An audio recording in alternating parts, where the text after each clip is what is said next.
Okay, we're going to learn bracing in this video. So basically what we have to understand with bracing is why we do it. So we do it mostly because we want to try and stabilize our core region, because if we have any kind of destabilization from our core, and now core, always please remember, is it doesn't just refer to the front abs, it refers to the front abs, it refers to the obliques, it refers to the entire lower back region. So it's this entire section which compromises of the core. So we need to try and make sure that this is stable, so that whatever movement we're doing, whether we're doing a squat, whether we're doing a overhead press, or we're doing a pull-up or anything as such, we have stability coming from this region. Because if this is unstable, we won't be able to derive as much power as we should be able to. So again, this is a concept of basically being as efficient as you possibly can. Now this is where a weightlifting belt comes in. Now a weightlifting belt is essentially, you already have a weightlifting belt inside of you, right? And that natural weightlifting belt is basically just your front abdominals, your obliques, your lower back. What we're trying to do with bracing is we're trying to suck in air. So we'll try and show you guys here. So what's the belly region? Now this is nice and tight. Might look like I'm fat, but it's just nice and tight now. And now this, I know, is going to give me stability for any kind of movement that I perform. Now this doesn't mean that I have to fully just like push my tummy out, because just because I push my tummy out doesn't mean that I am stable. It just means I've just pushed my belly out. That's it, nothing else. Well, how we stay stable is by the bracing effect. Now that is what we're going to try and learn. So essentially, we'll show it with the weightlifting belt and then without it as well. What we're trying to do over here is, now you can see there's a little bit of a gap in the weightlifting belt here. Now I tighten it up, that gap basically closes, but now I need to really reinforce that stability, reinforce the fact that also, but just disclaimer, just because you wear a weightlifting belt, it's not for your lower back, it's not for the for preventing lower back injury. That's a misconception. It's to help with bracing. Now why it helps with bracing is because you are essentially pushing everything against this object. So the belt is helping you to have something to push against. Now when you're pushing against something, automatically force production will increase, because there's going to be a lot of this power. Now you can see the belt is just tightened up a lot. Now I can feel really stable from here. So if I do any kind of movement, if I just do a squat, a deadlift, or anything like that, I know I have nothing to worry about over here, and because I'm pressing against this, I can create a little bit more force, a bit more tension. Now again, whenever we're wearing a belt, doesn't mean that we have to wear it like down here where our hip bone is. We're trying to wear it somewhere in between, where I would say our belly region and then the second part of our abs is probably a good shout. So I prefer it over there, and once I tighten it up over here, now again, you don't want the weightlifting belt to be comfortable. That's not the idea behind it. It's not supposed to be comfortable. It should feel like it's actually compressing you, because then when you actually take that breath of air, and now I'll explain to you how we take that breath of air, is we're trying to expand, right? So we're trying to expand outwards in every direction, so front, side, and towards the back.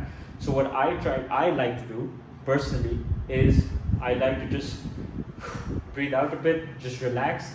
Then before I go for a set, so I'll even just show you over here. So imagine if I'm going for a squat. Now before I actually go for the squat, I'm just going to take a breath inside before relaxing, right, of course. So I relax first, then I take a nice breath inside. So if you notice, I start to push my chest out a little bit. Now the idea is to try and push your chest out a little bit, like very slightly. It shouldn't be too extreme. It shouldn't be such that it shouldn't be like that, because then you're going into an arch in the lower back, and then again you can't stay tight in the abs. So again, what we are trying to do is take as much air into our belly as possible, right? Now I can feel like the belt is really expanded. My entire midsection is expanded, and now I just brace. Now that slight brace over there is just me trying to tighten my abs up even further, try to tighten my lower back up even further to try and help me with my squat, deadlift, or whatever I'm trying to do. So again, it's a two-part thing, right? So this is what we call double bracing. So I take that breath of air, and then I compress. And compress, right? So again, the idea is to obviously have yourself be as stable as possible so that you can produce as much force as possible as well. But how do we do it without the belt? Well, we do it in the same way, exact same way, where we're trying to imagine again our front abs, our lower back, our obliques to be that natural belt that we have in our body, right? So again, same thing where I'm breathing in and then tightening up over there. So that slight crunch really helps me to engage my abs as much as possible, keep my core as stable as possible. Again, not just the front abs, the lower back, the obliques, the whole jazz. That's the idea, right? Now again, there will be obviously questions from everyone saying, when do we brace? Do we have to brace at every single repetition? All these questions. So how hard you actually brace does also depend on the exercise. Like for example, if you're going for just a very basic bicep curl, so if I can do bicep curls with 10 kilos very easily, obviously I'm not going to spend like an enormous amount of time trying to brace. So I'm not going to go and then start, right? I will just take a mini brace. So a mini brace would literally just be just a slight breath inside. I can hold that breath for a little bit, release, slight breath inside again, and then again just tighten up the region that needs to be tightened up, which is again my core. So it does depend on exercise. For example, if you're going for an overhead press, let's just do it with dumbbells. So if I'm going for a very heavy overhead press, I'm gonna brace and then start. I'll feel a lot more stable. Then I can release that slight breath of air at the bottom position, but not go into a position that I completely go loose. So I don't want to go like that, right? I want to go, so I'll do a full rep, brace, full rep, breathe out, but I'm still braced. Then again, another breath of air, like that. So again, this is what you can carry over to plenty of other exercises also. I hope that helps. Hope that made sense. You guys have any questions, please feel free to message me. And yeah, I should have really put this out earlier.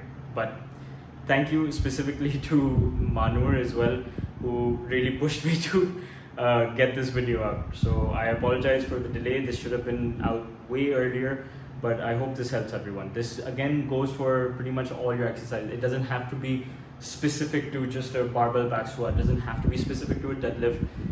It can range for all your heavy movements. So again, a case in point, a very heavy back squat that you're going for. Maybe you're going for just 4 reps on that specific day.